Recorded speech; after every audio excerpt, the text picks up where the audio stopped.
Eu gosto dessa expressão. Sabe por que a Daniel deu uma coisa a mais? Porque foi ele que liberou a atitude de não comer do manjado. Porque tem gente que na história da vida é só coadjuvante, ele está só do lado ali, ocupando espaço. Mas tem gente que é protagonista.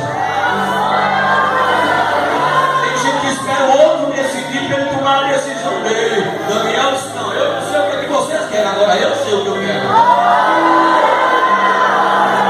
Aqui já decidiu, não vou se contaminar.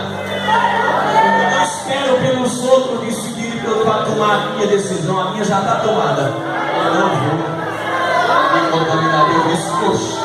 Para você eu vou dar entendimento em todas as visões e sonhos. Sabe o que é isso? É o que Deus vai te dar neste congresso. Dons espirituais.